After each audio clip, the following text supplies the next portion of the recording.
Do you also want a good commerce teacher? Do you want to be an expert in all subjects of commerce? If yes, then your search ends here. DV Commerce Classes has a best teaching experience. Download our apps from Play Store and get started learning with us. For more details, call us on 9122397597 or visit our website. Thank you. चलो, topic है departmental accounts. ठीक है, chapter बहुत छोटा सा है और chapter बहुत सिंपल है। यदि तब जब क्लास 11th का फाइनल अकाउंट बनाया होगे, यानी कि फाइनल अकाउंट में ट्रेडिंग अकाउंट और पीएल अकाउंट यही बनाना होता था ना। तो ट्रेडिंग अकाउंट और पीएल अकाउंट, बस ये दो चीज़ पे यदि आपका कंप्लीट है तो ये आपका डिपार्टमेंटल अकाउंट्स कंप्लीट रहेगा। कोई दिक्कत? अब देखते हैं ट्रेडिंग अकाउंट और पीएल अकाउंट से पहले जो है डिपार्टमेंटल होता क्या है, इसको समझो। मॉल में कभी भी कोई गए हो घूमने? मॉल में वहाँ पर यदि देखोगे तो कभी ये चीज़ गौर की हो, नीचे जो है होता है कभी कभी नीचे जो है आपका कपड़ा का दुकान है, ऊपर जो हो गया खिलौना का दुकान हो गया, उसके ऊपर जो है कुछ और चीज़ का दुकान, अलग अलग फ्लोर पे अलग अलग दुकान है ना। तो जब ऐसा स्थिति होता है तो एक बिजनेसमैन को क्या करना पड़ता है, ऐसी स्थिति में एक बिजनेसमैन को जो है वह देखना पड़ता है हर दुकान से कितने रुपए का प्रॉफिट हुआ है। कहने का मतलब कि कपड़ा का दुकान से एक साल में कितने का प्रॉफिट हुआ, हो सकता है खिलौना का दुकान से एक साल में कितने का प्रॉफिट हुआ, या हो सकता है कि जो ऊपर स्टेशनरी का शॉप रखे हुए हो, या फिर आप कोई भी सिनेमा हॉल लगाए हुए हैं तो उससे एक साल में कितने का प्रॉफिट हुआ। यह जानना भी एक अकाउंटेंट का काम होता है। आई बात समझ में? अब ओवरऑल टोटल प्रॉफिट भी जानना होता है। तो इसके लिए क्या करता है, पूरे ऑर्गेनाइजेशन को, पूरे संस्था को क्या कर देता है, छोटे छोटे हिस्सों में बांट देता है। ठीक है, पूरे संस्था को क्या करता है, छोटे छोटे हिस्सों में बांट देता है। एक छोटा सा हिस्सा को डिवीजन कहा जाता है, या तो फिर उसी को आप जो है अकाउंट्स की लैंग्वेज में डिपार्टमेंट कहोगे। ठीक है, तो एक पूरे ऑर्गेनाइजेशन को छोटे छोटे हिस्सों में डिवाइड कर देता है, जिसको हम लोग क्या कहेंगे, डिपार्टमेंट कहेंगे। आई बात समझ में? एक पूरा ऑर्गेनाइजेशन अपने ऑर्गेनाइजेशन स्ट्रक्चर को छोटे छोटे हिस्सों में बांट देता है, उसे हम लोग क्या कहते हैं, डिपार्टमेंट कहते हैं। हर छोटा सा यूनिट को क्या कहा जाएगा, डिपार्टमेंट कहा जाएगा। अब डिपार्टमेंट में जो अकाउंट्स बनाए जाएंगे, हर डिपार्टमेंट का अलग अलग अकाउंट्स बनाए जाएंगे और उसी को कहा जाता है डिपार्टमेंटल अकाउंट्स। यदि कोई आपसे पूछे कि बताओ कि ये डिपार्टमेंटल अकाउंट्स क्या है, तो क्या जवाब दोगे? पूरे बिजनेस ऑर्गेनाइजेशन में ऑर्गेनाइजेशन अपना जो है कामों को, एक्टिविटियों को छोटे छोटे हिस्सों में बांट देता है और हर छोटा सा यूनिट को क्या कहा जाता है, डिवीजन या डिपार्टमेंट कहा जाता है, और उससे रिलेटेड जो अकाउंट्स बनाए जाएंगे उसे कहा जाएगा डिपार्टमेंटल अकाउंट। कोई दिक्कत? डिपार्टमेंटल अकाउंट्स को हिंदी में विभागीय खाता कहा जाता है। तो विभागीय खाता यदि हिंदी में बात किया जाए तो पूरे संस्था क्या करता है, अपने कामों को छोटे छोटे हिस्सों में बंटवारा कर देता है और हर छोटा सा बंटवारा को क्या कहा जाता है, विभाग कहा जाता है। और उस विभाग से जुड़ी जो लेखा जो किया जाता है उसे कहा जाएगा विभागीय लेखा, यानी कि डिपार्टमेंटल अकाउंट्स। इतना में कोई दिक्कत है? डिपार्टमेंटल अकाउंट क्या होता है, इसमें कोई दिक्कत है तो बोलो। नहीं? अब आगे चलते हैं, इससे हमको फ़ायदा क्या होगा। यदि मान के चलते कि हम डिपार्टमेंटल अकाउंट्स बना रहे हैं तो इससे हमको फ़ायदा क्या होगा, कुछ तो फ़ायदा हो रहा होगा तभी तो हम बना रहे हैं ना। ऐसा क्या फ़ायदा हो रहा होगा, ज़रा थोड़ा सा सोच के बताओ। मेरे पास जो है एक यही मकान जो है 3 फ्लोर पर है। ग्राउंड फ्लोर पे मान के चलो पूरे कपड़े का दुकान मैंने रखा है, ऊपर जो है खिलौने का दुकान रखा है, और सबसे ऊपर जो हो जाएगा उसे वहाँ पर मैंने जो है एक ये क्या इलेक्ट्रिक शॉप रखा है, खोल के रखा है। और ये पूरा मेरा, ये तीनों फ्लोर मिलाकर पूरा मकान ही मेरा है। तो बता ना, मुझे ये तो जानना जरूरी है ना कि मुझे साल में इस मकान से कितने का प्रॉफिट हो रहा है, ये तो हमको जानना जरूरी है। तो ये क्लास 11th में आपने किया था, लेकिन मुझे ये भी तो जानना जरूरी है, नीचे मेरा कपड़ा का दुकान रखा हुआ है, खोले हुए हैं, तो कपड़ा का दुकान से मुझे कितने का प्रॉफिट हो रहा है। ऊपर खिलौने का दुकान है, उस खिलौने का दुकान से मुझे कितने का प्रॉफिट हो रहा है। या ऊपर इलेक्ट्रिशियन का जो इलेक्ट्रिक शॉप रखा था तो उस इलेक्ट्रिक शॉप से मुझे कितने का फ़ायदा हो रहा है, यह मुझे जानना इसके लिए भी ज़रूरी है। क्योंकि यदि मुझे लगे कि उस फर्म में, उस ऑर्गेनाइजेशन में, जैसे कि इलेक्ट्रिक शॉप वाला में मुझे फ़ायदा नहीं दिख रहा है, उसके जगह पे हम कोई दूसरा शॉप रखते हैं तो ज़्यादा फ़ायदा मिले, तो उसके अकॉर्डिंग यानी कि जो प्रॉफिट हमको मिलेगा उस प्रॉफिट के अकॉर्डिंग हम एडजस्ट कर सकते हैं वहाँ पर, है कि नहीं है। इसी की वजह से हमको क्या करना पड़ेगा, नीचे एक कपड़ा वाला जो दुकान था उसका अलग से हमको अकाउंट्स बनाना पड़ेगा, ऊपर टॉयज़ का जो शॉप था उसके लिए मुझे अलग से अकाउंट्स बनाना पड़ेगा, और सबसे ऊपर जो था मेरा इलेक्ट्रिक शॉप जो था उसके लिए मुझे अलग से अकाउंट्स बनाना पड़ेगा। यानी कि हर किसी के लिए मुझे अलग अलग अकाउंट्स बनाना पड़ेगा, और इसी को हम क्या कहेंगे, डिपार्टमेंटल अकाउंट्स। याद रहेगा डिपार्टमेंटल अकाउंट क्या होता है। तो डिपार्टमेंटल अकाउंट्स का फ़ायदा क्या हुआ, हर डिपार्टमेंट का प्रॉफिट हम जान सकते हैं। यदि डिपार्टमेंटल अकाउंट बनाते हैं तो हर डिपार्टमेंट का प्रॉफिट जान सकते हैं कि नहीं जान सकते हैं, खुद सोच के बताओ। हर डिपार्टमेंट का प्रॉफिट जानेंगे ना। अच्छा, इससे क्या होगा, यदि मान के चलते हैं कि मेरा ये कपड़ा का दुकान, नीचे कपड़ा का दुकान था, तो इस कपड़ा का दुकान से मुझे मालूम चला कि 5 लाख का प्रॉफिट हुआ एक साल में, तो मेरा जो है तुलना, कंपैरिजन आसान हो जाएगा, पिछला साल मेरे को कितना प्रॉफिट हुआ था। या फिर हम मान के चलते हैं कि टोटल ऑर्गेनाइजेशन, कपड़ा का दुकान, खिलौना का दुकान और इलेक्ट्रिक शॉप, ये तीनों को दुकान को मिलाकर के 20 लाख का प्रॉफिट हुआ। ये तीनों को मिला करके मुझे 20 लाख का प्रॉफिट हुआ, जिसमें कपड़ा का दुकान से मुझे 5 लाख का प्रॉफिट हुआ। तो बाकी जो रिमेनिंग हो गया टॉयस और एक हो गया इलेक्ट्रिक, ये दोनों से मुझे कितने का 15 लाख का प्रॉफिट होना चाहिए, तभी तो टोटल प्रॉफिट 20 लाख हो रहा है ना, टोटल लाभ 20 लाख होगा। तो हमको जो है एक तुलना करने में आसान हो जाएगा। पूरे 20 लाख लाभ में जो हुआ हमको, उसमें से 5 लाख जो है कितना प्रतिशत लाभ मुझे खिलौने, एक कपड़ा का दुकान से मिला, कितना प्रतिशत का लाभ जो है मुझे खिलौने के दुकान से मिले, कितना मुझे प्रॉफिट जो है इलेक्ट्रिक शॉप से मिला। तो ये सब जानने में आपका क्या मदद करता है, मदद करेगा आपका डिपार्टमेंटल अकाउंट्स। कहो कोई दिक्कत, तो कंपैरिजन जो होता है वो आपका आसान हो जाता है। अच्छा, एक मुझे बात बताना, मान के चलो कि तीनों बिजनेस मिला करके, तीनों बिजनेस करने का मतलब कपड़ा का, फिर खिलौना का, फिर इलेक्ट्रिक वाला, ये तीनों को मिला करके मुझे 20 लाख का लाभ हुआ था। अब मुझे ये लग रहा है कि कपड़ा वाला दुकान में 3 ही लाख का लाभ हुआ है, प्रॉफिट हुआ। बाकी सब जो है ना अच्छा प्रॉफिट दे रहा है, लेकिन कपड़ा वाला मार्केट सही नहीं पकड़ रहा है। अब यहाँ से हम कपड़े वाले दुकान पर हम फाइनेंशियल पोजीशन पता कर पा रहे हैं, वित्तीय स्थिति कैसा है, कपड़ा से आय नहीं हो रहा है। क्लॉथ का जो शॉप मैंने खोल रखा है उससे मुझे प्रॉफिट नहीं मिल रहा है। इसमें या तो हमको चेंजेस करने की ज़रूरत है, या तो इस बिज़नेस को बंद करने की ज़रूरत है कि नहीं है। या तो मुझे इस बिज़नेस को चेंज करने की ज़रूरत है, या तो मुझे उस बिज़नेस में चेंज करने की ज़रूरत है, तो चेंज करने की ज़रूरत है, या फिर उसमें जो है पूरा बिज़नेस को ही बंद करने की ज़रूरत है। तो यह भी डिटरमाइन करने में आपका क्या मदद करता है, डिपार्टमेंटल अकाउंट। यानी कि फाइनेंशियल पोजीशन जो है आपका बिजनेस का, वो भी बताता है डिपार्टमेंटल अकाउंट। कोई दिक्कत। अब इसमें खर्चे को हम जोड़ेंगे 2 तरह से। खर्चा का कैलकुलेशन 2 तरह से किया जाता है। पहला जो खर्चा का कैलकुलेशन किया जाता है डायरेक्ट एक्सपेंस कहते हैं, और दूसरा जो खर्चा का कैलकुलेशन किया जाता है उसे हम लोग इनडायरेक्ट एक्सपेंस कहते हैं। अब ये डायरेक्ट एक्सपेंस क्या होता है, इनडायरेक्ट एक्सपेंस क्या होता है, अब खुद ज़रा मुझे सोच के बताना। मेरे पास दुकान कितने शॉप से हैं, 3 शॉप हुए। पहला कपड़ा का, दूसरा खिलौना का, और तीसरा इलेक्ट्रिक शॉप। अच्छा, ये तीनों मैंने भाड़े पर ले रखा है, ये पूरे मकान को किराए पर ले रखे हैं। तो बताना ज़रा, अब कपड़ा का दुकान, जो हम कपड़ा का दुकान के लिए जो खर्चा करेंगे, जैसे कि मान के चलते हैं कपड़ा लाएंगे, तो क्या तीनों डिपार्टमेंट में कपड़ा लाएंगे कि सिर्फ एक डिपार्टमेंट में कपड़ा लाएंगे, खुद सोच के बताओ। कोई एक डिपार्टमेंट में कपड़ा लाएंगे, तो वैसे खर्चा को सिर्फ एक डिपार्टमेंट में खर्चा हमको देना पड़ रहा है ना, तो वैसे खर्चे को हम लोग कहते हैं डायरेक्ट एक्सपेंस। वैसा खर्चा को क्या कहा जाएगा, डायरेक्ट एक्सपेंस। मान के चलते हैं सबसे ऊपर हम कंप्यूटर लगा रहे हैं, इलेक्ट्रिक शॉप है, कंप्यूटर बेचना, मोबाइल कंप्यूटर बेचना, एसी बेचना, फ्रिज बेचना, ये सब मेरा कॉमन है। तो ऊपर वाले फ्लोर पे हम जो है फ्रिज लगा रहे हैं, कंप्यूटर लगा रहे हैं, तो क्या हम उस खर्चे को डायरेक्ट एक्सपेंस माने कि इनडायरेक्ट एक्सपेंस माने?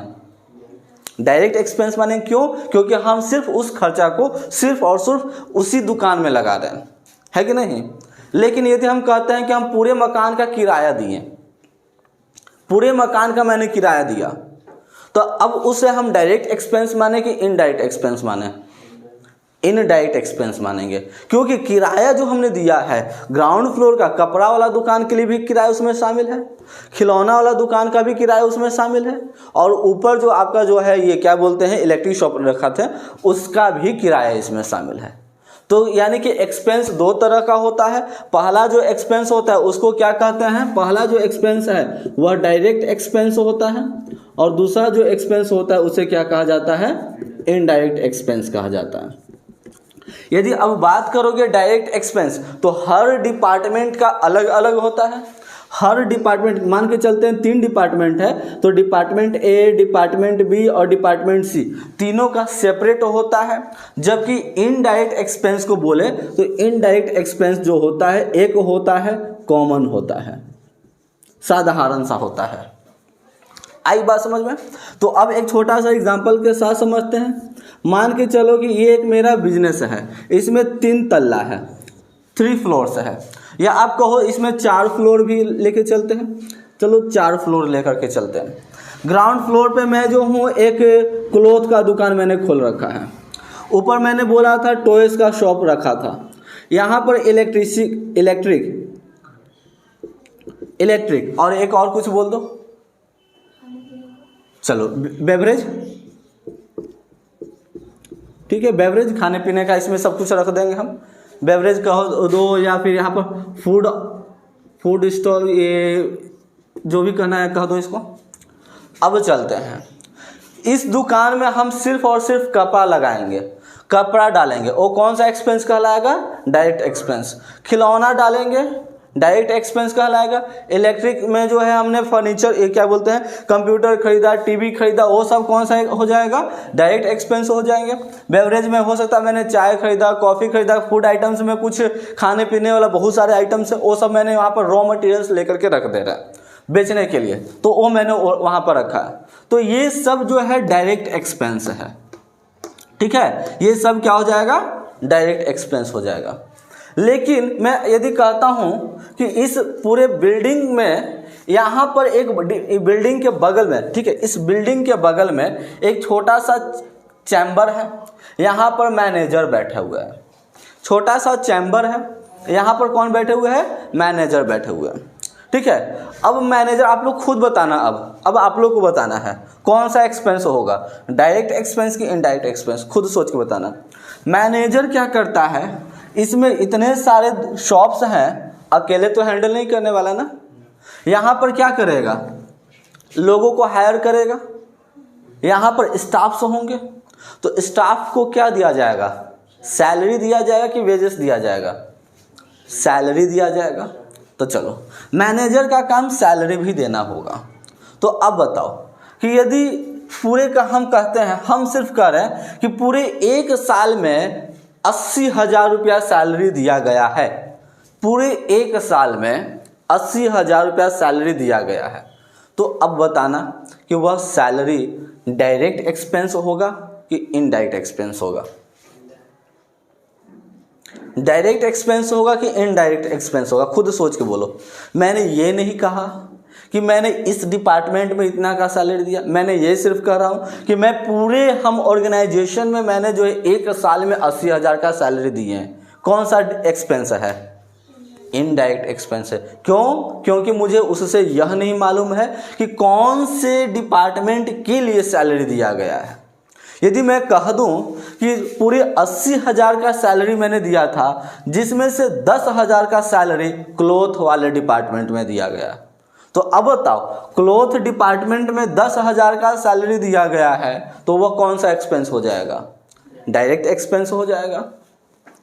तो डायरेक्ट एक्सपेंस और इनडायरेक्ट एक्सपेंस समझ में आ रहा है क्या होता है, कैसे होगा?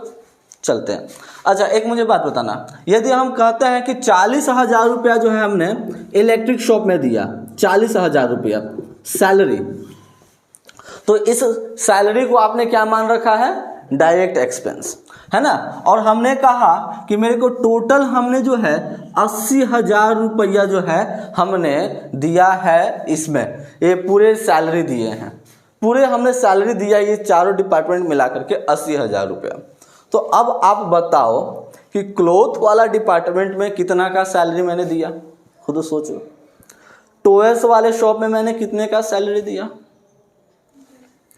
इलेक्ट्रिक वाले, ये तो छोड़ दो, हटा दो। इलेक्ट्रिक वाले दुकान में मैंने कितने का सैलरी दिया। बेवरेज वाले डिपार्टमेंट में मैंने कितने का सैलरी दिया। क्या ये कितने का मैंने हर डिपार्टमेंट में सैलरी दिया वो आप पता लगा सकते हो अभी के लेवल पे। अब कुछ कहेंगे बराबर बराबर 20,000 20,000 20,000 20,000, लेकिन ऐसा तो कहीं नियम है नहीं। जिस तरह से पार्टनरशिप फर्म फंडामेंटल पढ़ते थे, यदि कुछ जिक्र ना करे तो इक्वली बांट देते थे। यहाँ पर तो वैसा कुछ है नहीं। तो यहाँ पर अब हमको कौन सा डिपार्टमेंट में मैं कितने का सैलरी दे रहा हूँ वो कैसे पता चलेगा, तो उसके लिए मुझे एक छोटा सा काम करना पड़ेगा। यही इस पॉइंट पर ध्यान में रखना, क्योंकि इनडायरेक्ट एक्सपेंस का अलोकेशन करना, यानी कि इनडायरेक्ट एक्सपेंस का बंटवारा करना बहुत ज़रूरी है। और कैसे बंटवारा किया जाएगा वो जानना बहुत ज़रूरी है, क्योंकि सारा खेल इसी का है, यहीं पर आएगा। तो मैं क्या बोल रहा था कि टोटल मैंने सैलरी दिया था 80,000 रुपये, ठीक है। अब हमको देखना यहाँ पर यह पड़ेगा कि क्लॉथ वाले डिपार्टमेंट में मैं कितने का सैलरी दे रहा हूँ, ये कैसे पता चलेगा। तो इसके लिए मुझे यह जानना है कि बेवरेज वाले में, इलेक्ट्रिक वाले में, टॉयज वाले में या क्लॉथ वाले में मैं सैलरी दे कब रहा हूँ, साल के अंत में दे रहे हैं। तो जब हम साल के अंत में हम दे रहे होंगे तो साल भर तो सेलिंग तो हुआ होगा ना, बिजनेस में सेल तो किए होंगे, बेचे होंगे ही। इसमें कपड़ा बेचे होंगे भाई, इसमें खिलौना बेचे होंगे, इसमें इलेक्ट्रिक्स का जो दुकान, ये जो सामान था वो बेचे होंगे, इसमें बेवरेज बेचे होंगे, कुछ तो बेचे होंगे ना। तो अब मुझे ध्यान में रखना पड़ेगा कि हमने क्लॉथ कितने का बेचा। सेल, बेचना यानी कि सेल, तो क्लॉथ का मेरा सेल कितना था। मुझे मालूम चला क्लॉथ मेरे को बिका था 20,000 का, ठीक है। पूरे साल भर में क्लॉथ कितने का बिका, 20,000 का। क्लियर है, बोलना कोई दिक्कत। अब खिलौना मेरे को बिका 40,000 में। 40,000 में मेरे को क्या बिका, खिलौना से पैसा आया था, कोई दिक्कत। इलेक्ट्रिक शॉप से लेकर के चलते हैं 10,000, यहाँ से इलेक्ट्रिक से, ठीक है। और फिर यहाँ से लेके चलो 5,000, कुछ भी लेके चलो, 5,000 मुझे बेवरेज से पैसा मिला, ठीक है। 5,000 रुपये मुझे जो है बेवरेज बेचने पे मिला पूरे एक साल में। एक छोटा सा यूनिट लेके चल रहे हैं, लेकिन इतना तो सिंपल होगा नहीं। अब बताओ कौन सा ऐसा बिजनेस होगा जो पूरे कपड़ा का दुकान करेगा, जो पूरे एक साल बेचेगा तो 20,000 का ही सेल हो, नहीं होने वाला है ना। बस हम एक छोटा सा यूनिट सिर्फ समझाने के लिए ले रहे हैं। तो अब यहाँ पर बात ये उठता है, उस सेल से इनडायरेक्ट एक्सपेंस का क्या लेना देना, उस सेल से इनडायरेक्ट एक्सपेंस का क्या लेना देना। तो सबसे पहले आपको क्या करना है, ये जो सेल देख रहे हो ना, इस सेल को अनुपात में बांट दो। इस सेल को क्या करना है, अनुपात यानी कि रेशियो में बांट देना है। तो रेशियो में बांटने के लिए सभी के नीचे इस तरह से एक सिंगल लाइन दे दो। क्लियर, 1 2 3 0 सभी से कट रहा है, तो सभी से 3 3 0 काटते चले जाओ। कट गया। अब क्या बचता है, यहां पर देखोगे तो 20 40 10 और 5 यही बचा है ना। पहला में देखो 20, दूसरा में बचा है 40, तीसरा में बचा है 10 और चौथा में बचा 5। तो ये रेशियो निकल गया, ठीक है। 20:40:10:5 ये अनुपात निकल गया। 20 अनुपात 40 अनुपात 10 अनुपात 5। अब इस 80,000 रुपये को, अब इस 80,000 रुपये को इस अनुपात में आपको बांटना पड़ेगा।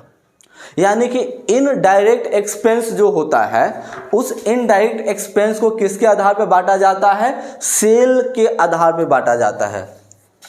यदि डायरेक्ट एक्सपेंस होगा तो जहां जिसका जो डिपार्टमेंट का खर्चा था उस डिपार्टमेंट में डाल देंगे, लेकिन जब इनडायरेक्ट एक्सपेंस दे दिया जाए तो वहां पर हमको क्या करना पड़ेगा, वहां पर हमको जो सेल देखना पड़ेगा और सेल का जो रेशियो होगा, सेल का रेशियो निकालेंगे और उस इनडायरेक्ट एक्सपेंस को उस रेशियो पर बांट के डाल देंगे, ठीक है। अब ये तो हो गया थ्योरेटिकल बातें। अब एक छोटा सा एक एग्जाम्पल के साथ समझेंगे, ठीक है। एक छोटा सा एग्जाम्पल देख लेते हैं। तो इसमें भी आपको बनाना क्या, ये तो अभी कुछ पता ही नहीं चला। तो इस पूरे लेसन में डिपार्टमेंटल अकाउंट में आपको ट्रेडिंग अकाउंट बनाने हैं और पीएल अकाउंट बनाने होंगे, ठीक है। जनरली आपको ट्रेडिंग अकाउंट ही मिलेंगे बनाने को। आओ देखोगे, एक इलस्ट्रेशन है आपका किताब से, इलस्ट्रेशन 1, ठीक है। इलस्ट्रेशन 1 उदाहरण 1, सवाल क्या कहता है हम पढ़ के बता देते हैं, एक बार थोड़ा सा सुन लेना। The following balance as at 31 December 2012 was extracted from the book of Elite and Sons which are 2 departments. एक ऑर्गेनाइजेशन, एक संस्था है, ठीक है। एक संस्था है जिसमें 2 डिपार्टमेंट हैं, ध्यान से सुन लो। एक संस्था है जिसमें 2 डिपार्टमेंट हैं, ठीक है। डिपार्टमेंट पहला जो डिपार्टमेंट है उसका नाम रखा गया एक्स, दूसरा जो डिपार्टमेंट है उसका नाम रखा गया है वाई, ठीक है। अब आपके पास फिगर दिया गया है, कब का दिया गया है, 31 दिसंबर 2012 का। अब इस यहाँ पर जो टेबल दिया गया है उस टेबल से आपको कहता है प्रिपेयर, आपको trading account and PL account, trading और पीएल अकाउंट बनाना है। तो ट्रेडिंग अकाउंट बनाने का क्या फॉर्मेट था, ट्रेडिंग अकाउंट जब बनाए थे तो आपके पास ये वाला फॉर्मेट था, यही फॉर्मेट होता है ना ट्रेडिंग अकाउंट का। बोलो कोई दिक्कत। डिपार्टमेंटल अकाउंट है तो यहां पर हेडिंग डाल देना डिपार्टमेंटल अकाउंट। अच्छा, इस ऑर्गेनाइजेशन में कितने डिपार्टमेंट हैं, 2 डिपार्टमेंट है।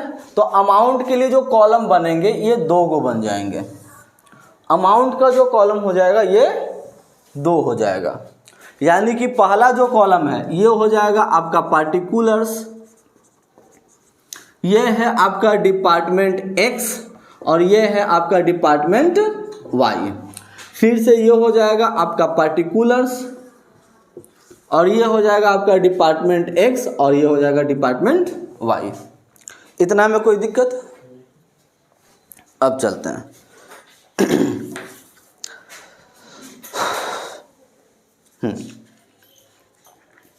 तो देखो, सबसे पहले टेबल में देखोगे तो आपके पास जो फिगर दिया हुआ है, ठीक है। डायरेक्ट एक्सपेंस और इनडायरेक्ट एक्सपेंस, थोड़ा सा एक काम करो, आप लोगों के पास किताब है ना वहाँ पर, इसका थोड़ा सा फोटो क्लिक करो ताकि समझने में आसान होगा। ये इधर है और पेज पलट लेना, ठीक है। तो यहाँ पर हम बात बता रहे थे डिपार्टमेंट एक्स और डिपार्टमेंट वाई। सबसे पहला हमारा काम क्या होता है, एक्सपेंस को देखना, ठीक है। सबसे पहला काम हमारा क्या है, एक्सपेंस को देखना। एक्सपेंस कितने रूप में होंगे, 2 रूप में होंगे। एक्सपेंस कितने रूप में होंगे, 2 रूप में होंगे। देखो, जो एक टेबल के अंदर दिख रहा है, एक टेबल के अंदर दिख रहा है जहां पर डिपार्टमेंट एक्स और डिपार्टमेंट वाई के नाम से लिखे हुए हैं, है ना। तो वो सभी में देखोगे तो खर्चा जो है वो सब का अलग अलग दिया है। एक्स वाले डिपार्टमेंट का अलग दिया है, वाई वाले डिपार्टमेंट का भी अलग दिया है ना। तो वैसे एक्सपेंस को हम कहेंगे डायरेक्ट एक्सपेंस। ये सब यानी कि टेबल में जो दिया हुआ है वो सब कौन सा एक्सपेंस हो जाएगा, डायरेक्ट एक्सपेंस हो जाएगा।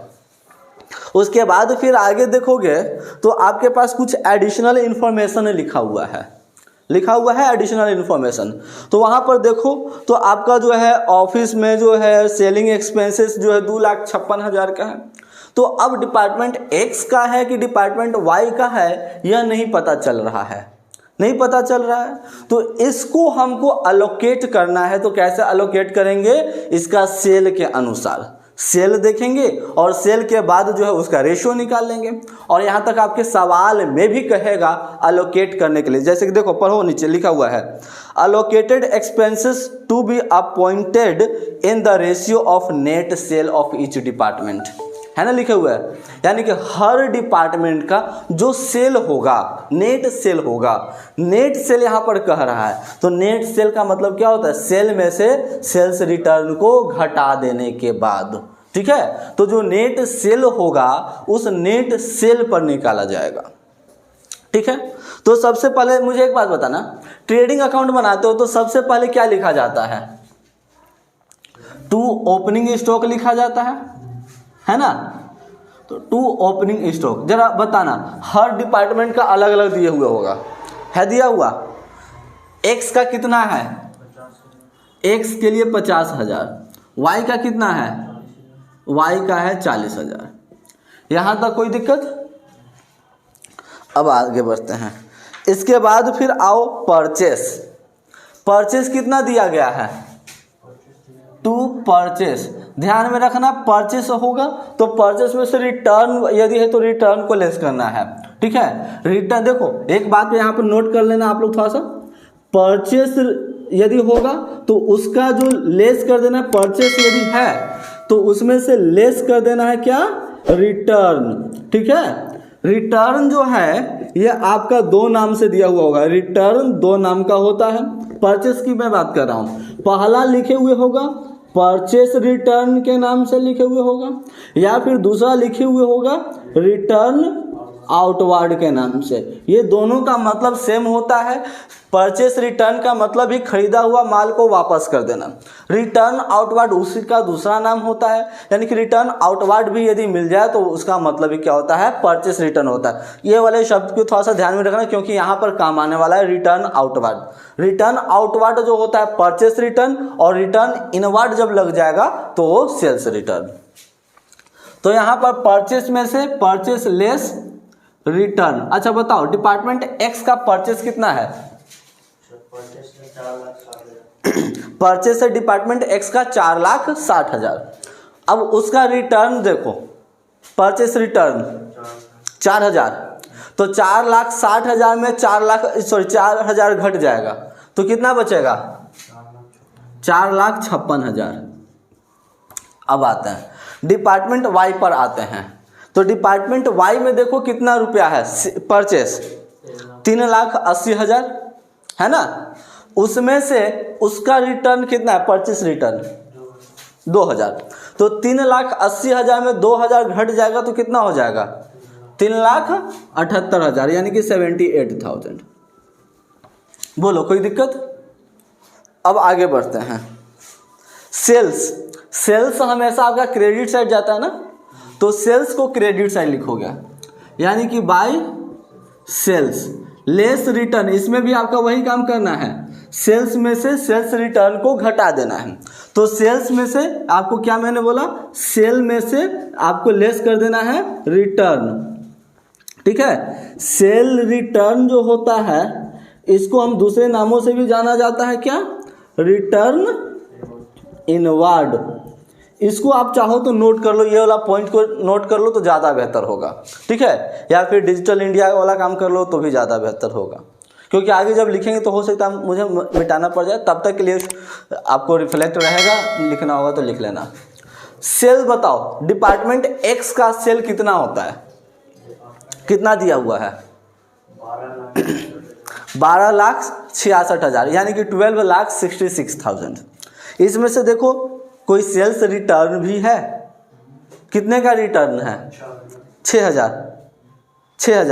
अच्छा 12,66,000 में 6,000 घट जाएगा, यानी कि 12,66,000 में 6,000 घट जाएगा तो कितना बच जाएगा, 12,60,000, 12,60,000 रुपये।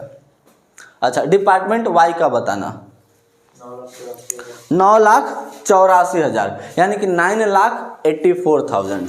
इसमें से इसका कुछ रिटर्न है 4,000 यानी कि 4,000, तो कितना हो जाएगा 9,80,000 है ना। तो यहाँ पर 9,80,000 हो जाएगा। कहो कोई दिक्कत। अब फिर आगे बढ़ते हैं। आगे फिर क्या है देख करके बताओ। वेजेस, वेजेस तो ये साइड का है, कितना रुपया, 9,60,000 और वाई का 3,20,000। उसके बाद फिर क्या है, मिसलेनियस चार्जेस। मिसलेनियस चार्जेस तो आपका पीएल का हिस्सा है। जब ओपनिंग स्टॉक होता है तो क्लोजिंग स्टॉक भी होना चाहिए। तो सवाल में देख करके बताओ क्लोजिंग स्टॉक लिखे हुए है कि नहीं। क्लोजिंग स्टॉक एक्स का कितना 52,000, वाई का 48,000। चलते हैं। अब यहाँ पर देखो आपका ट्रेडिंग अकाउंट बन गया। अब आपको क्या करना है, बैलेंसिंग करना है। ज़रा खुद सोच के बताना, कैलकुलेट करके भी। 12,60,000 और 52,000 को जोड़ेंगे तो कितना होगा? 12,60,000 और 52,000 को ऐड करेंगे तो कितना होगा? 13,12,000। ठीक है।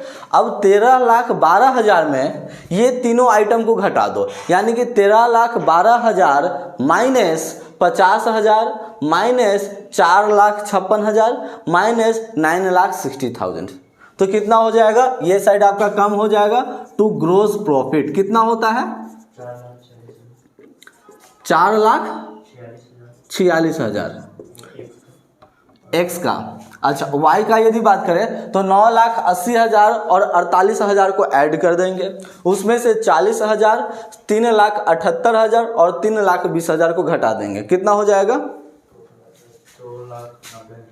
2,90,000। ठीक है, ये होता है। टोटल जोड़ने पर कितना हुआ था?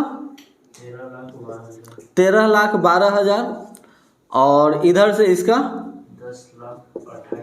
10,28,000। फिर से इधर से भी सिंगल लाइन ड्रॉ कर देंगे। 13,12,000 और 10,28,000, डबल लाइन से अकाउंट को बंद कर देंगे। ये हो गया आपका ट्रेडिंग अकाउंट बन गया। और पीएल अकाउंट भी बनाने को कह रहा है ना, तो जब पीएल अकाउंट बनाने को कहेगा तो हमको क्या करना पड़ेगा? ग्रॉस प्रॉफिट को इधर लिखना होता है ना। तो इधर हम लोग लिख देंगे by gross profit. Gross profit कितना है?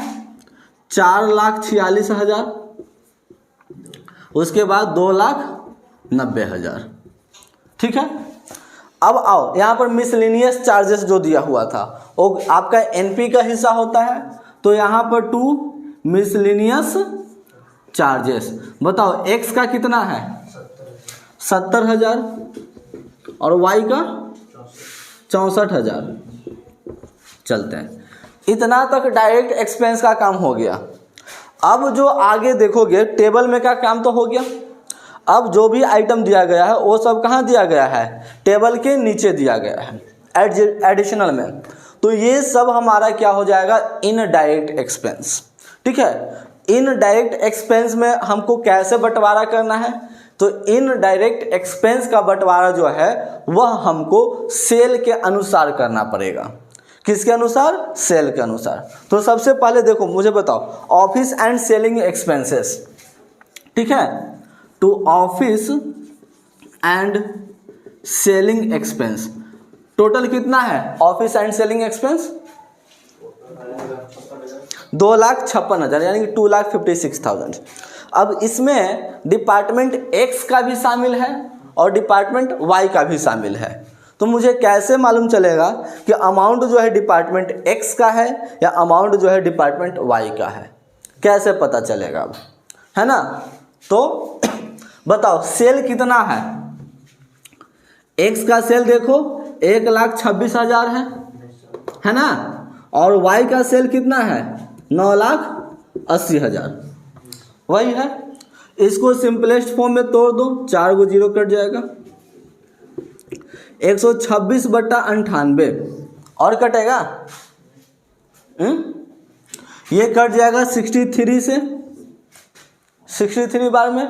और 98 कितने बार में कट जाएगा? 49 बार में। 2 से डिवाइड किए दोनों को।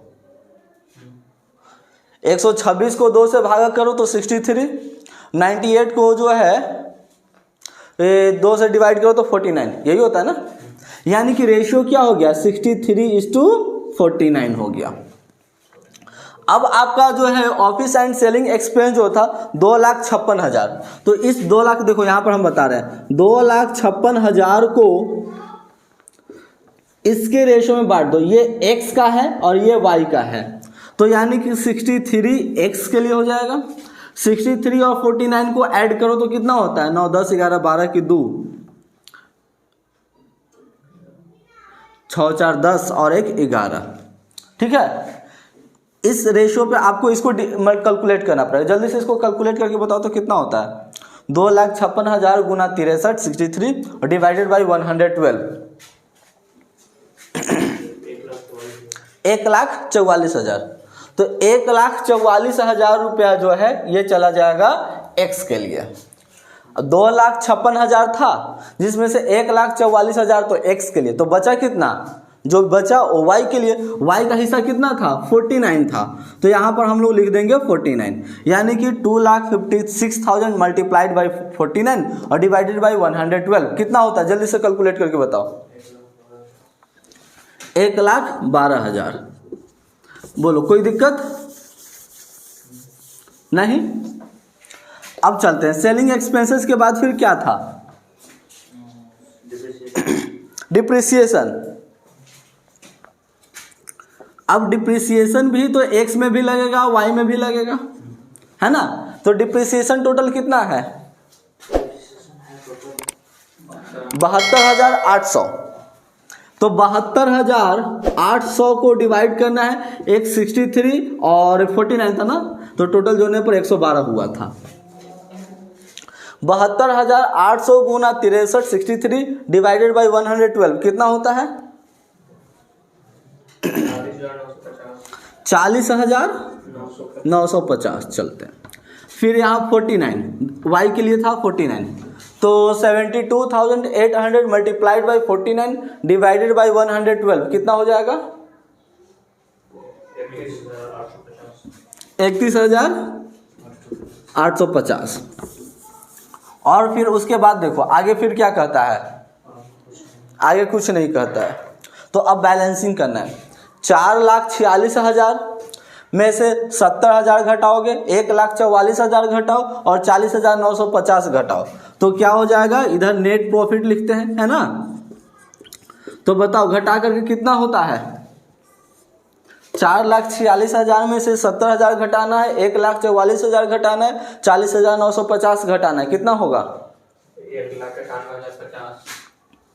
1,00,000 सॉरी इधर लाइन नहीं देना चाहिए, 1,91,950 050 इतना। एक मिनट फिर से आप फिर से बोलो, 191 191,050 तो कितना बोल देते हो तुम लोग, 1,91,050 सीधा बोलो। अच्छा 2,90,000 में से 64,000 घटा दो, 1,12,000 घटा दो, 31,850 घटाओ, कितना होगा, 82,150। ठीक है, टोटल जोड़ने पर 4,46,000 और इधर से 2,90,000।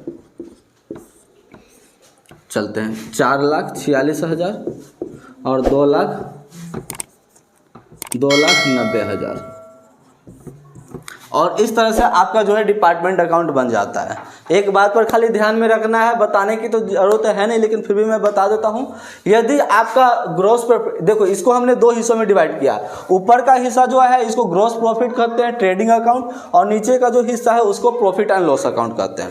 यदि ट्रेडिंग अकाउंट में डेबिट साइड, ये वाला साइड को डेबिट कहते हैं और इधर वाले साइड को क्रेडिट कहते हैं। यदि ये वाला साइड कम हो जाएगा तो ग्रॉस प्रॉफिट, यदि इधर वाला साइड कम हो जाएगा ग्रॉस लॉस। यदि ग्रॉस लॉस होता है तो इधर लिखना पड़ेगा ग्रॉस प्रॉफिट। जैसे कि इधर हमारा जो ग्रॉस प्रॉफिट हुआ था तो पीएल बनाया तो इधर लिखना पड़ा। ठीक उसी तरह से यदि ग्रॉस लॉस होता तो पीएल बनाते तो ऊपर यहाँ पर लिखना पड़ता है जीपी। फिर से इधर वाले साइड को जोड़ेंगे, इधर वाले साइड को घटाएंगे तो नेट प्रॉफिट। यदि इधर वाला साइड ज़्यादा हो जाएगा, ये वाला साइड कम हो जाएगा, नेट लॉस। आई बात समझ में। और मान के चलते हैं एक फर्म में 5 गो डिपार्टमेंट है, तब आपको जो है ऐसा ही करना पड़ेगा। यही कम्प्लेक्स पॉइंट है यहाँ पर। 5 गो डिपार्टमेंट हुआ तो एक पर्टिकुलर का अमाउंट, एक department 1, department 2, department 3, department 4, department 5।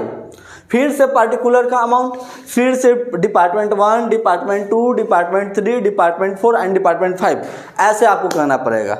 जैसे कि आप देखोगे आगे कहीं मिल जाएगा आपको 4 डिपार्टमेंट वाला, तो मेरे को अभी खुद नज़र आ रहा है इलस्ट्रेशन 5 में 4 गो उसमें डिपार्टमेंट है।